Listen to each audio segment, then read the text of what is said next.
और बिटिया की लाश को गांव के बाहर ले जाके आधी रात को जला दिया। निर्वाचित विधायक एक बिटिया की इज्जत तार तार करता है और सरकार का समर्थन पाता है, उसके परिवार को ट्रक से कुचलवा के मरवा देता है। ऐसे लोग जो आपके नाम पर प्रताड़ित किए गए हैं, उनके लिए आपने क्या सोचा है, जिन्होंने किया है और जो हुए हैं? देखिए, ऐसा तो नहीं कि एक शेर के बेटे को, जिसको शेर कहा था मुख्तार अंसारी, एक शेर के बेटे को अशोक सिंह से डर लग रहा हो, बाई चांस अगर हम विधायक ना बने तो हो सकता है कल हम भी टारगेट हो जाए। अंसारी और अब्बास अंसारी में क्या फर्क है? बाप बेटे का फर्क है, बाप अंदर है, बेटा बाहर है, यही फर्क है। जो माननीय वाली सुविधाएं आपके पिताजी को जेल में मिल रही थी, जब वो विधायक नहीं रहेंगे उन सुविधाओं से वंचित हो जाएंगे, तो जेल में आखिर कैसे फिर उनका गुजारा होगा, कभी आपने सोचा ही है? मुनव्वर मुर्गा के लिए आ रहे हैं, जैसे आपने अभी मोश की बात कही थी एक साक्षात्कार में, वैसे ही मोश का ताव वो भी बहुत देते हैं, हिसाब होगा। तो अगर कहीं यही सीन पलट गया तो वो हिसाब किसके साथ? ये बात बखूबी लोग जानते हैं कि हम हिसाब किताब में बड़े पुख्ता हैं। बड़ा लक्ष्य ये है कि आवाम के साथ जिन लोगों ने भी गलत काम किया है उनसे हिसाब किताब होगा। एक सवाल हम करेंगे, हो सकता है शायद आपको तकलीफ भी उस सवाल से हो जाए, एकदम पूछिए। लेकिन हमारी आदत, कौमी एकता दल का विलय हुआ था, फिर उसके बाद सब खराब हो गया था, यही पूछना चाह रहे हैं ना? बिल्कुल। ये बताइए कि जो जहाँ से है वो वहीं से तो लड़ेगा। अभी आप कह रहे हैं भीतरी और बाहरी, और अभी आप ये कैसे आपका जो जहाँ से वहीं से? इससे पहले तो दारा सिंह चौहान मधुबन से थे, इस टाइम चौहान जी की बात। अखिलेश भैया से मैंने कहा था कि भैया 6 महीने तक किसी की ट्रांसफ़र पोस्टिंग मत कीजिएगा। क्यों? क्योंकि जिसके साथ जिस उसी अंदाज में कहिए ना, अंदाज आपका बदल गया, उसी अंदाज में कहिए, वो अंदाज अलग है। मंच था और वो जोश में था। ये भी एक पब्लिक मंच नहीं, है। अभी शेर के सामने मुर्गा है तो क्या हो? उन्होंने बताया कि मुर्गा उड़ जाएगा, शेर के सामने आने की ज़रूरत क्या है?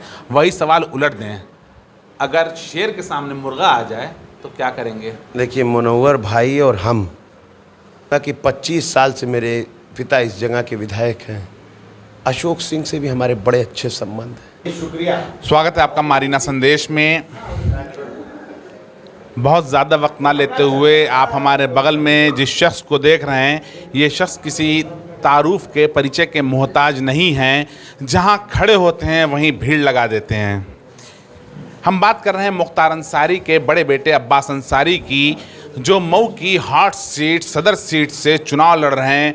इनके पिताजी लगातार यहां से 5 बार विधायक रह चुके हैं और अपने कार्यकाल के दौरान ही इन्होंने चुनाव न लड़ने का फैसला करके अपने बेटे को भावी विधायक के रूप में लॉन्च कर दिया। आप देखना ये कि जिस तरीके से इनके पिता मुख्तार अंसारी साहब जेल में भी रह करके अपनी लोकप्रियता उनकी कम नहीं हो सकी है, जेल के बाहर उन्होंने एक विधायक को देने का जनता को वचन दिया और अब्बास अंसारी साहब को इसी क्रम में इन्होंने लॉन्च किया। तो आज हमारे कैमरे पर पहली बार ख़ास बातचीत के लिए अब्बास अंसारी साहब हैं, तो सबसे पहले हम इनका स्वागत करते हैं अपने चैनल मारीना से। बहुत बहुत शुक्रिया भैया।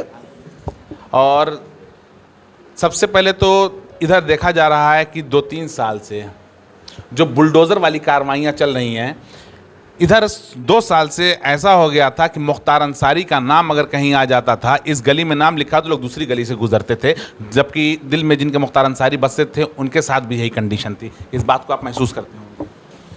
देखिए, उत्तर प्रदेश में 5 साल पहले एक सरकार लोगों ने बनाई थी, बड़ी उम्मीदों के साथ, बड़ी आस के साथ कि विकास होगा, मगर 5 सालों में सिर्फ विकास नहीं, अरे सिर्फ विकास छोड़कर सब कुछ हुआ। विनाश ही विनाश चारों तरफ। चाहे किसी भी इलाके में चले जाइए या किसी भी सेक्टर को देख लीजिए, हर जगह विनाश है। चाहे वो नौजवानों का रोज़गार हो, चाहे वो हेल्थ इंफ्रास्ट्रक्चर हो, चाहे वो एजुकेशन सिस्टम हो, चाहे वो किसानी का क्षेत्र हो, हर जगह सिर्फ विनाश ही विनाश है। और शर्म इस बात की आती है कि प्रदेश की सरकार 5 साल सत्ता में रहने के बावजूद एक विकास कार्य गिना नहीं पाती, एक भी, सिर्फ अपने विनाशी विनाश को गिना कर चल रही है। तो ये जनता, अगर देखा जाए, सरकार तो विकास की पूरी लिस्ट तैयार की है जो सबके सामने डाल रही है। आप एक भी मंच से मुझे भाषण बता दीजिए जिसमें इन्होंने अपने विकास को गिनाया हो। सबसे पहले तो उत्तर प्रदेश में सड़कों के जाल को गिना देते हैं। आप बताइए सड़कें की क्या हाल है? गिनाना अलग चीज़ है, जनता भी तो देख रही है। गिनाने की बात अभी आप नहीं, मैं इसलिए मैं विकास की बात कर रहा हूँ। एक्चुअल धरातल पर विकास कहाँ है। ये क्या विकास ये है कि एक होटल में व्यापारी जाए और उसको पीट कर मार दिया जाए प्रदेश के मुखिया के लोकसभा क्षेत्र में, ये विकास है। यह विकास ये है कि हमारे किसान भाई शांतिपूर्वक ढंग से आंदोलन कर रहे हैं, उनके ऊपर गाड़ी चढ़ा दिया जाए और गाड़ी चढ़ाने वाला व्यक्ति 4 महीने में जेल से बाहर निकला है और उसका पिता सत्ता का केंद्रीय मंत्री बना रह जाए। क्या ये विकास है कि हाथरस में एक बिटिया की इज्जत तार तार करने वाले जाति विशेष लोगों को समर्थन करने के लिए भारतीय जनता पार्टी ने यहाँ तक गिर गई कि उस बिटिया को सही से इलाज तक नहीं कराया, और उस बिटिया को इलाज ना कराया तो छोटी बात है, यहाँ तक मामला हो गया कि उस बिटिया की लाश पे जब उसके परिवार के लोगों ने चाहा कि हम हल्दी लगा लें तो हल्दी भी नहीं लगाने दी, और बिटिया की लाश को गांव के बाहर ले जाके आधी रात को जला दिया। ये कहाँ लेके जा रहे हैं। या उन्नाव की बात करें, विकास था वो कि भारतीय जनता पार्टी का निर्वाचित विधायक एक बिटिया की इज्जत तार तार करता है और सरकार का समर्थन पाता है, उसके परिवार को ट्रक से कुचलवा के मरवा देता है। जनता इसका हिसाब किताब लेगी साहब। अच्छा देखिए, यहाँ मऊ में ये हमारी आंखों देखी बात भी है और ऑन रिकॉर्ड कैमरे में भी है।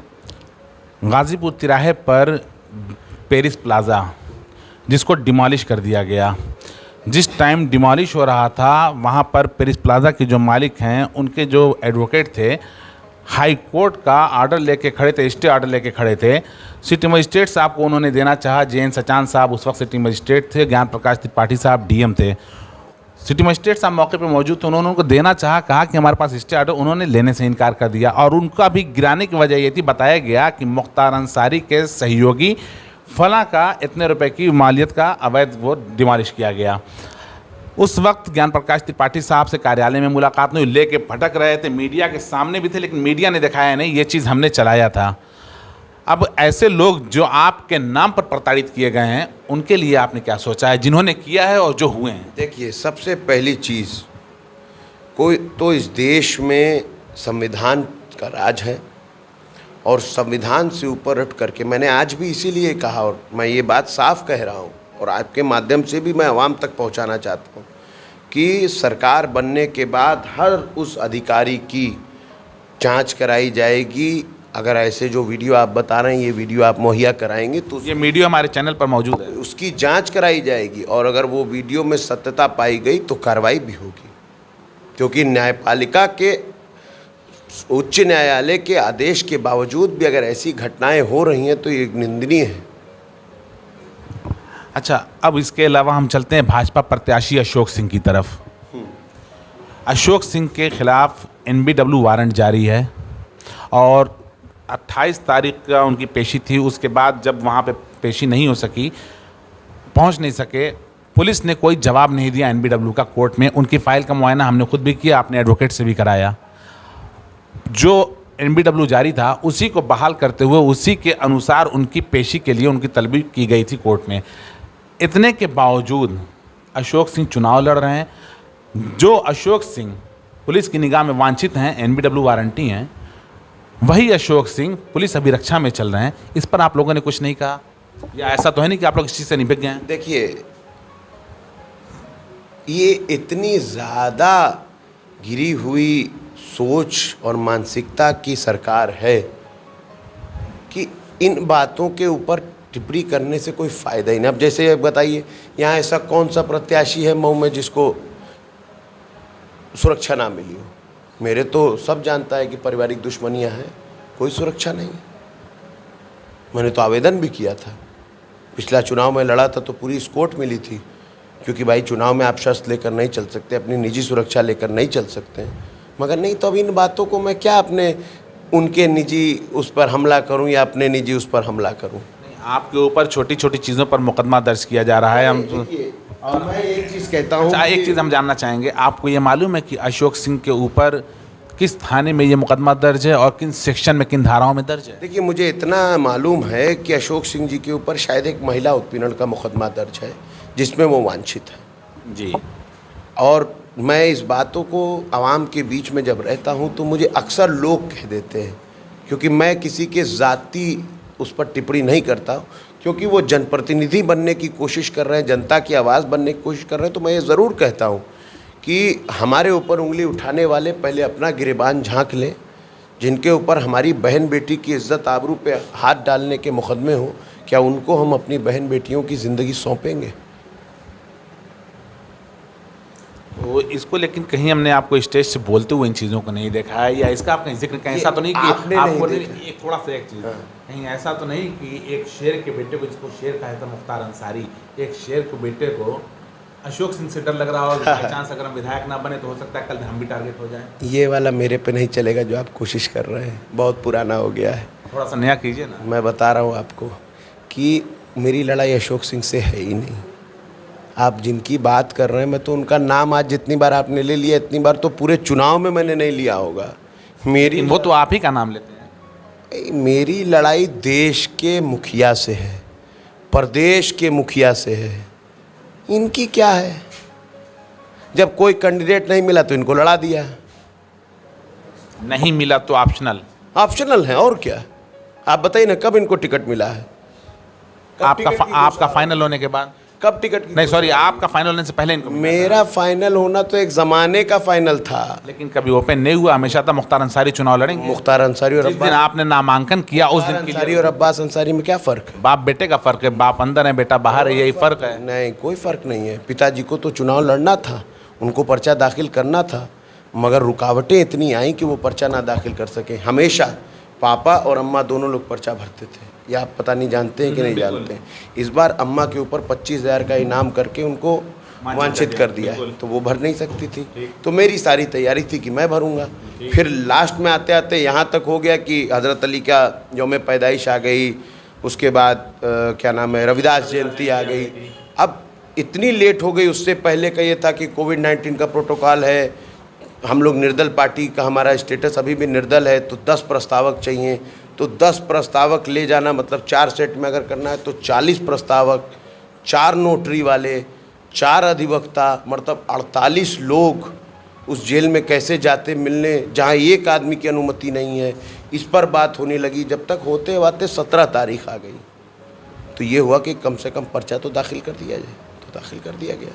अच्छा, अभी तक जो माननीय वाली सुविधाएं आपके पिताजी को जेल में मिल रही थी, जब वो विधायक नहीं रहेंगे उन सुविधाओं से वंचित हो जाएंगे, तो जेल में आखिर कैसे फिर उनका गुजारा होगा, कभी आपने सोचा ही है? देखिए, विधायक जी को, मुख्तार अंसारी साहब को अपनी पहचान के लिए किसी पद की आवश्यकता नहीं है। सुविधाओं की हम बात करें, जेल में चीज़ के लिए, किसी भी चीज़ के लिए। और जेल में हर व्यक्ति को वही मिलता है जो जेल मैनुअल में लिखा होता है। और माननीय की सुविधाएं तो अलग होती हैं। नहीं नहीं नहीं नहीं नहीं साहब, ये आपकी गलतफहमी, ऐसा कुछ नहीं है। हाँ, वो बात अलग है कि कोई माननीय अपने आप को एक्स्ट्रा समझे। जैसे अभी हमारे केंद्रीय गृह राज्य मंत्री जी के बेटे गए थे, तो उनकी सुविधाएं अलग थीं, मगर सबके लिए ये नहीं होता है। अच्छा, कल आपके खिलाफ असदुद्दीन ओवैसी साहब का हेलीकॉप्टर आ रहा है, और चंद्रशेखर रावण साहब भी रहेंगे दलित का वोट लेने के लिए, उलमा काउंसिल से आमिर रशादी साहब रहेंगे। इसी तरीके से तमाम लोग अलग अलग जातिगत समीकरण बना करके मुनव्वर मुर्गा के लिए आ रहे हैं। जैसे आपने अभी मोश की बात कही थी एक साक्षात्कार में, वैसे ही मोश का ताव वो भी बहुत देते हैं। तो मोश से मोश की लड़ाई होगी। देखिए, कौन सी मोच भारी पड़ेगी, ख़ानदानी मोच या नई वाली मोच? मैं एक बात कहूँगा कि लोकतंत्र का पर्व है, चुनाव लड़ने की आज़ादी सबको है, सबका मुकद्दर जनता के पास कैद है। जनता अपना बटन दबाएगी, जिसको अपना प्रतिनिधि चुनेगी, जीत कर तो वही जाएगा। जीतने हारने की बात नहीं है, यहाँ नुकसान और फ़ायदे की बात है। आपका कोई नुकसान, क्या लग रहा है कि नुकसान नहीं हो सकता? देखिए, मैं एक बात कहता हूँ कि कोई भी इस वक्त जनता का जो मूड है ना, कोई नुकसान नहीं पहुँचा सकता, कोई भी। बस मैं अगर 1-2 बार योगी जी और आ जाए तो फ़ायदा ज़रूर हो जाएगा। अच्छा, 1 मिनट के लिए इसी सिनेरियो को पलट दिया जाए। इन केस आप नहीं बन सके विधायक, दोनों पहलू सोचिए। इन केस आप विधायक नहीं बन सके, आपके साथ जो लोग चल रहे हैं, जितना आपने भाषण दिया है, जो आपने कहा है कि 6 महीने वाला आपने, अभी तो 6 महीने वाला सवाल हमको भी करना था, 6 महीने वाला, हाँ 6 महीने वाला आपने कहा, इस तरीके का जो भाषण है जनता में काफ़ी वो है, उत्साह देखने को मिल रहा है और इस तरीके के भाषण पर तालियां बहुत बड़ी, जगह जगह पूरे ज़िले में शोर हो गया है, सिर्फ विधानसभा में पूरे ज़िले में शोर है कि हिसाब होगा। तो अगर कहीं यही सीन पलट गया तो वो हिसाब किसके साथ ये होगा? बात बखूबी लोग जानते हैं कि हम हिसाब किताब में बड़े पुख्ता हैं और हम सत्ता का इंतज़ार नहीं करते हैं, वक्त का इंतज़ार करते हैं, समझे? सत्ता तो मान लीजिए, वक्त सत्ता से नहीं है, हम आज तक कभी सत्ता में नहीं रहे, आज तक इतिहास। बस यही बात हम भी पूछने जा रहे थे आपसे कि कहीं ऐसा तो नहीं कि पिताजी वाली किस्मत आपकी भी, आप विधायक बन जाए, सत्ता ना है, बता तो रहा हूँ, फिर वही एक रिकॉर्ड बन जाए। किस्मत तो आप भी नहीं जानते हैं कि आपकी क्या है, हम भी नहीं जानते, मगर मैं इतना जानता हूँ कि दिल साफ हो और सच्चा इरादा हो तो कोई भी रोक नहीं सकता बड़े लक्ष्य को पाने के लिए। और बड़ा लक्ष्य ये है कि आवाम के साथ जिन लोगों ने भी गलत काम किया है उनसे हिसाब किताब होगा, पुरजोर तरीके से होगा। जिसने गलत किया उससे हिसाब किताब, आवाम के साथ गलत किया उसके साथ पुरजोर तरीके से हिसाब किताब होगा, चाहे वो कोई भी क्यों ना हो। अच्छा, चुनाव जीतने के बाद आपसे मुलाकात कहाँ होगी? बड़ा ख़ास सवाल ये है। देखिए, जीतने के बाद सबसे पहली चीज़ ये है कि हमारा तो यहाँ कार्यालय भी था, हमने घर भी बना लिया था। हाँ नहीं, अब प्रेजेंट में क्या भाई अभी तो सीज है। हाँ, जो सीज है, वो तो प्रक्रिया चलेगी। हाँ नहीं, प्रक्रिया नहीं चलेगी ना। हाँ। जो गैंगस्टर लगा है वो फर्जी लगा है ना। अच्छा, न्यायालय में चल रहा है, अभी अप्रैल में डेट है, मुझे पता है छूट जाना है। केस डिस्ट्रैक्ट हो जाएगा। हाँ, तो फिर कहाँ रहेंगे? का है वो 1952 के केस के ऊपर लगा है। 1952 में मेरी पैदाइश भी नहीं थी। अच्छा मेरे वालिद साहब भी पैदा 1962 में हुए हैं, अच्छा, तो मुझे पता है कि उसमें है कुछ नहीं। दूसरी सबसे चीज़, आज जहाँ मिल रहे हैं वहीं मैं अगले दिन भी मिलूंगा। जनता अपनी समस्या लेकर आपसे यहाँ मिल सकती है। बिल्कुल मिलती है। एक बड़ी खास बात है। और अच्छा, दूसरी सबसे बड़ी चीज़ आपको बताऊं कि हम जहाँ बैठते हैं ना, उसकी खबर आपको हो ना हो, हमारे चाहने वालों को हो जाती है। हो सकता है हम भी चाहने वाले हो ना हो सकता है हम भी चाहने ही हम वाले हो ना हो, आपको क्या पता। मैं यहाँ नहीं जब भी था तो वीडियो कॉल से लोगों की खिदमतें होती थी, अब ये आपको बताकर तो होती नहीं थी। ऐसी यहाँ कोई बहन की शादी नहीं होगी जहाँ हमारे तरफ से उसको तोहफा ना पहुँचाओ। ऐसी कोई बड़े बुज़ुर्ग की मैयत नहीं उठी होगी जहाँ हमारे उन तक हमारा मैसेज ना पहुँचाओ, चाहे कोई भी दौर रहा हो। एक तहरीक चली थी पिछली बार, बहारी भगाओ मऊ बचाओ, ये आपने भी सुना होगा, आप तक भी ज़रूर पहुंची ये होगी। तहरीक पिछली बार नहीं, ये पिछले 25 साल से चल रही है। पिछले साल बड़ा जोर पे था, अब की साल भी देखिए ये जो बात चल रही है, जो आपसे नाराज़ लोग हैं या आपके परिवार से नाराज़ लोग हैं, वजह चाहे जो रही हो, उनका कहना है कि इनको हराने के लिए चाहे जिसको देना हो उसको वोट दिया जाए। उनको आप कैसे अपनी तरफ करेंगे? देखिए, मैं उनसे ये कहता हूँ कि किसी ना किसी को तो वो भी मानते होंगे। जो ये बात कहते हैं, क्या वो अखिलेश यादव जी को भी उंगली उठा रहे हैं, या वो मोदी जी पे उंगली उठा रहे हैं, या वो नेताजी पे उंगली उठा रहे हैं, या वो राहुल गांधी जी पे उंगली उठा रहे हैं? किस पर उंगली उठा रहे हैं? अपने क्षेत्र की बात करें कि बीच का आदमी कौन चाहिए। बात? नहीं, देखिए ये वो बात ही यही करें कि बीच नहीं, का आदमी नहीं, चाहिए। वो तो बीच के लिए आप जो पूरी बात होती है वो ये होती है कि बाहरी नहीं होना चाहिए। बिल्कुल वही तो तो एक बात बताइए, मेरी तो पैदाइश भी इसी मऊ की, शायद आपको नहीं मालूम होगा। मालूम था? मीडिया के माध्यम से, मालूम नहीं था ना? मीडिया के माध्यम से मालूम हुआ था हमें। मेरी पैदाइश इसी मऊ के फातिमा हॉस्पिटल में डॉक्टर जूट ने पैदा किया था मुझे। अच्छा, कभी मिल के उनका इंटरव्यू ले लीजिएगा। अब बताइए मैं बाहरी कहाँ से हुआ? तो जिस मऊ में आप आप सुनिए दूसरी चीज़, 25 साल से मेरे बाप यहाँ के विधायक हैं। मेरी उम्र पूरी गुजर गई इसी मऊ में घूमते टहलते। अब बताइए मैं कहाँ से बाहरी हूँ? मिर्ज़ापुर, एक मूवी आई थी मिर्ज़ापुर 2, मूवी नहीं देखते। हम देखें, हम बता रहे हैं, उसमें कालीन भैया है जो मिर्ज़ापुर की सीट पे राज करते थे। कालीन भैया ने अपने जीते जी अपने बेटे को जो है मिर्ज़ापुर की सीट दे दिया। तो क्या मुख्तार अंसारी भी कालीन भैया वाला किरदार निभा रहे हैं? देखिए, ये पिक्चर और असली ज़िंदगी में बड़ा फ़र्क होता है, समझे ना? पिक्चर 3 घंटे में ख़त्म हो जाती है। पहला गाना आता है, दूसरा गाना आता है, इंटरवल होता है, तीसरा गाना आता है, चौथे गाने पे पिक्चर ख़त्म हो जाती है। देखते नहीं है, बड़ी स्टडी पिक्चर पर भी। पिक्चर का मतलब ही क्या है? 3 घंटे में पैदा हुआ बच्चा बूढ़ा होके मर जाता है, यही तो पिक्चर है। असली ज़िंदगी अलग है मेरे दोस्त, यहाँ बहुत कुछ संघर्ष करना पड़ता है। और बाबा साहब भीमराव अम्बेडकर ने जब संविधान बनाया था ना, तो ये सिद्ध कर दिया था कि माँ बाप की कोख से नहीं, जनता के दिए वोट से नेता पैदा होगा। एक सवाल हम करेंगे, हो सकता है शायद आपको तकलीफ भी उस सवाल से हो जाए, एकदम पूछिए। लेकिन हमारी आदत, पिछले चुनाव में यहीं फाटक पर, जो कार्यालय आपका बगल में रेलवे फाटक पर होर्डिंग लगी थी समाजवादी पार्टी के साथ, लगने के 24 घंटे के अंदर उस होर्डिंग को उतार दिया गया। फिर जुड़ने की बात हुई, फिर हटाया गया।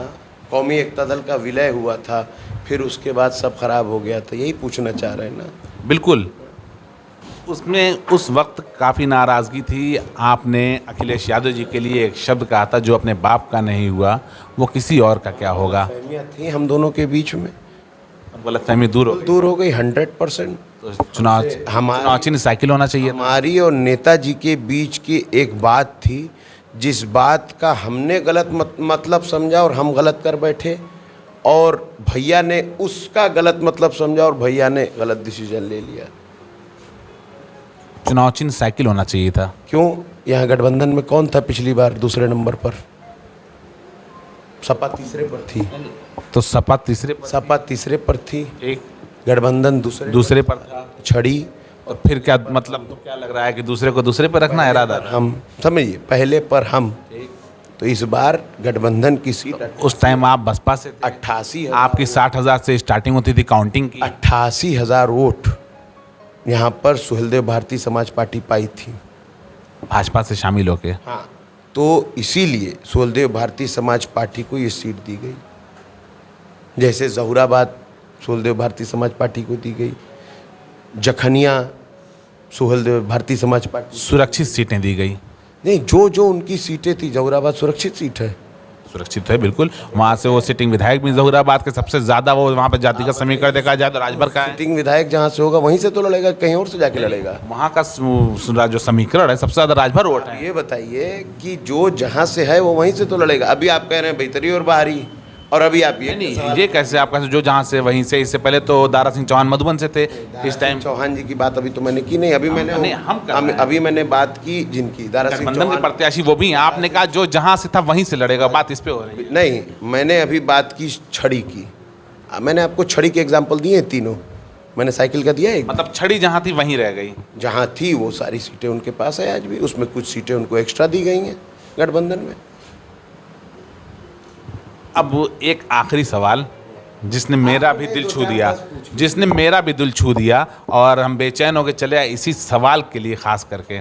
आपने स्टेज से कहा था जिसके साथ जुल्म हुआ है, जिसने किया है जुल्म, सभी की ट्रांसफ़र और पोस्टिंग रोक दी जाएगी। अखिलेश भैया से बात करके आया हूँ। मैंने ये नहीं कहा वीडियो में, तो यही हमने सुना। नहीं, मैंने कहा कि मैं अखिलेश भैया से मैंने कहा था कि भैया 6 महीने तक किसी की ट्रांसफ़र पोस्टिंग मत कीजिएगा। क्यों? क्योंकि जिसके साथ जिस उसी अंदाज में कहिए ना, अंदाज आपका बदल गया, उसी अंदाज में कहिए। वो अंदाज अलग है, मंच था और वो जोश में था। ये भी एक पब्लिक मंच नहीं, अब यार रात का 1 बज रहा है, अब थक गए। तुझे टीआरपी चाहिए तो बात अलग है, कल मंच पे फिर आ जाइए, वही तरह मिलेंगे तुझे। अब अगर वो तरह में दहाड़ेंगे तो 4 घर दूर तक आवाज़ जाएगी। दहाड़ना मतलब शेर आप अपने आप को मानते हैं?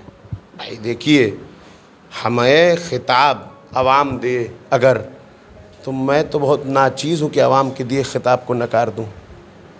हमें तो आपने भी ये खिताब दिया है। आपके वालिद साहब को तो शेर कहा ही जाता है। आपने खिताब दिया है ना। बिल्कुल। हमें में आप हमको क्यों ले रहे हैं? हम तो अपने पूरे ख़ानदान को लेकर चलते हैं साथ। हमेशा शेरों की तरह रहे, कभी किसी के सामने सर नहीं झुकाया और ना कभी झुकाएंगे। मुनव्वर मुर्गा पीस पार्टी के प्रत्याशी, उनसे एक सवाल हमने किया था कि आपका सामना एक शेर से है, शेर के सामने मुर्गा है तो क्या? उन्होंने बताया कि मुर्गा उड़ जाएगा, शेर के सामने आने की ज़रूरत क्या है? वही सवाल उलट दें, अगर शेर के सामने मुर्गा आ जाए तो क्या करेंगे? देखिए, मुनव्वर भाई और हम पहली बार 2012 में मिले थे, उसके बाद कई मुलाकातें हुई, इस बार इत्तेफाक ये था कि मैं और वो दोनों साथ पर्चा दाखिल करने गए थे। शायद ये बात आपको नहीं मालूम हो। मालूम है। तो मैं और वो जब बैठे थे तो ऐसे ही अगल बगल जैसे आप और हम बैठे हैं, बड़ी देर तक बातें हुई थी, सलाम दुआ खैर खैरियत। उनके वालिद साहब मेरे वालिद साहब के बहुत ही अजीज़ों में से हैं, तो सब बातें हुई। और देखिए राजनीति अपनी जगह है। अभी भी आज भी मैं यहाँ से गुजर रहा था तो यहाँ से उनकी गाड़ी गुजरी थी तो सलाम दुआ हुआ था। लोकतंत्र में लड़ाई नहीं होती है। अगर जवाब आपने नहीं दिया, आपने दूसरी बात कह दिया। उन्होंने हमसे ये बताया था कि शेर के सामने ये मुर्गा आएगा तो उड़ जाएगा, उड़ने वाला मुर्गा है। वही सवाल उलट जाए, मुर्गे के सामने अगर शेर आ जाए तो क्या होगा? नहीं, ना ही वो कोई जानवर है ना मैं कोई जानवर हूँ। मैं भी इंसान हूँ, वो भी इंसान। टाइटल तो चल रहा है ना। टाइटल देने वाले आप हैं। हम नहीं, पब्लिक है। पूरा मऊ पूरा जिला कहता है मुख्तार अंसारी शेर है, जिसको शेर कहा जाएगा जानवर हो जाएगा। बिल्कुल। आप एक बात बताइए, नहीं जिस तर्ज पे आप कह रहे हैं शेर की उपाधि देना अलग, शेर के कैरेक्टर की बात हो रही है। कैरेक्टर उपाधि हाँ, नहीं तो एक बात बताइए, तो मनोहर भाई मेरे सामने बढ़ेंगे, पता है सलाम कलाम होगा, हाल चाल होगा, खैर खैरियत होगी, उनकी कोई छोटी से छोटी बड़ी बड़ी ज़रूरत होगी पूरा करी जाएगी। इससे पहले भी अभी वो जब जेल में बंद थे तो हम ही ने उनकी बेल करवाई थी, वकील कराया था, सब कुछ कराया था। मुख्तार अंसारी की मनोहर मुर्गा की, मनोहर भाई की पूछिएगा आप, मैं वकील साहब को आपके सामने खड़ा कर दूंगा जिन्होंने कराई थी। वो भी इस बात को नहीं नकार पाएंगे, मनोहर भाई भी।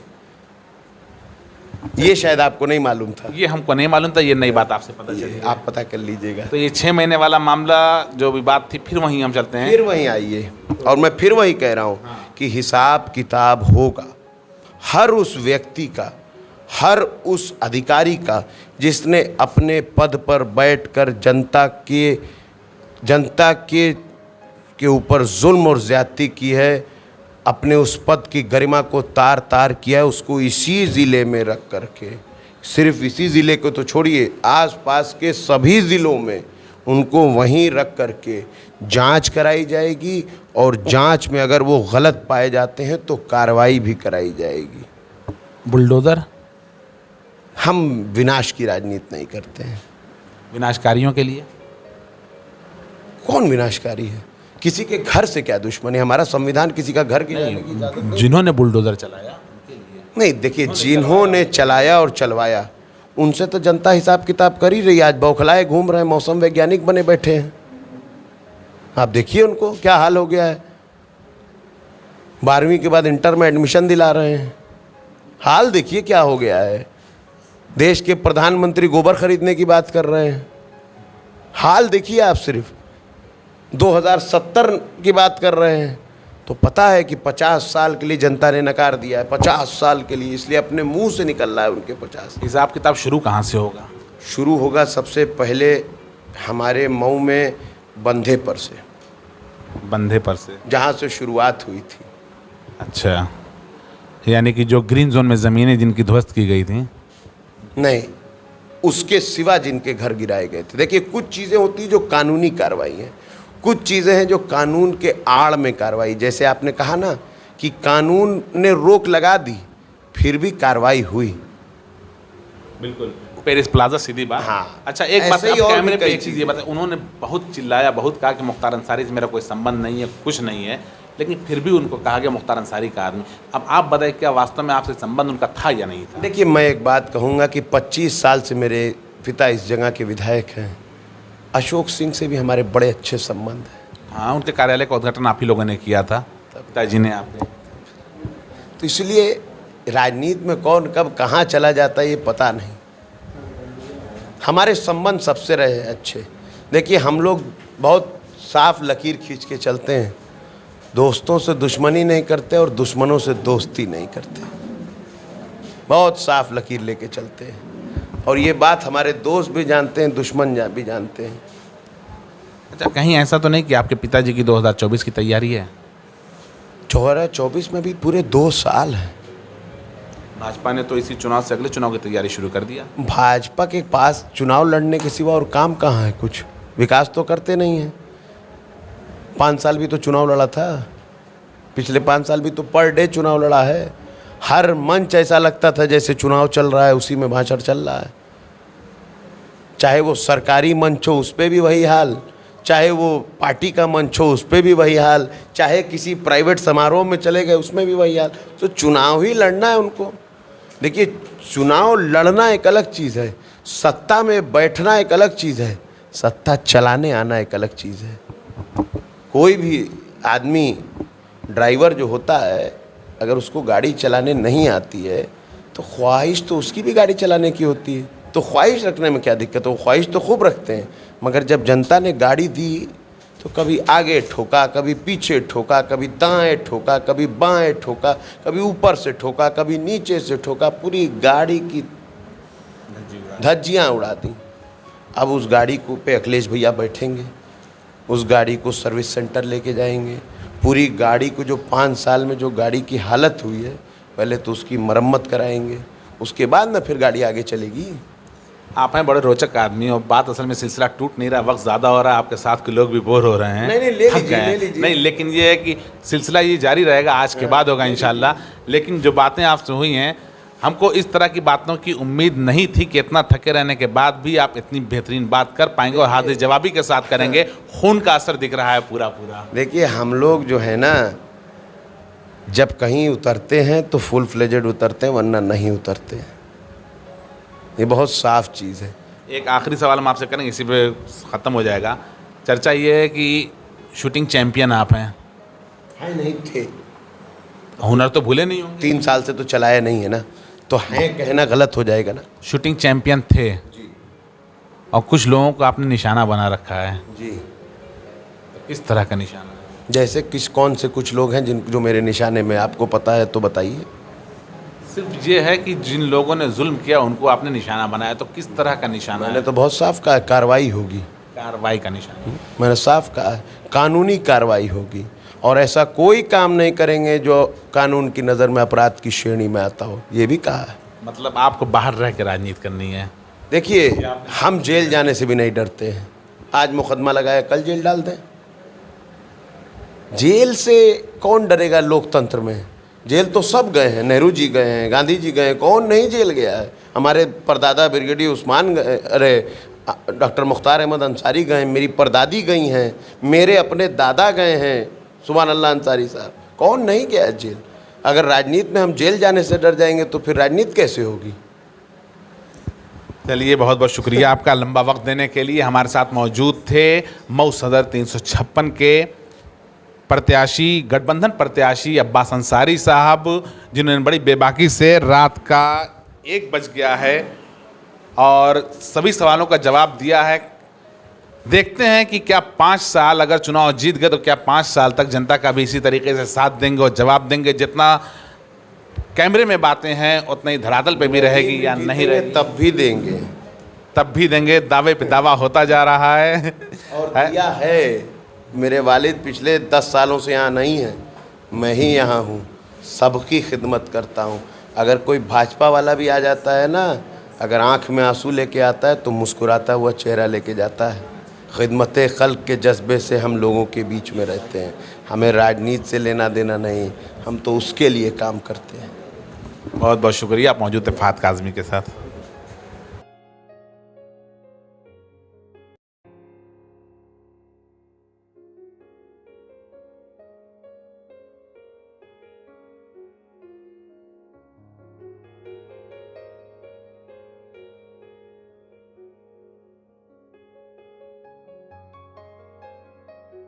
खबरें पसंद आई हों तो लाइक करें, शेयर करें, और अगर कुछ सुझाव देना चाहते हैं तो हमारे कमेंट बॉक्स में जरूर दे सकते हैं। अगर आप हमारे चैनल पर नए हैं और यह हमारे फेसबुक पेज को अगर आप देख रहे हो, तो अगर फेसबुक पेज देख रहे हो तो हमारे फेसबुक पेज को लाइक करें और हमें फॉलो करें। और अगर हमारे यूट्यूब चैनल को देख रहे हैं तो हमारे सब्सक्रिप्शन का बटन दबा के नोटिफिकेशन वाला बटन दबाएं ताकि आपको ताज़ा खबरों से अपडेट किया जा सके।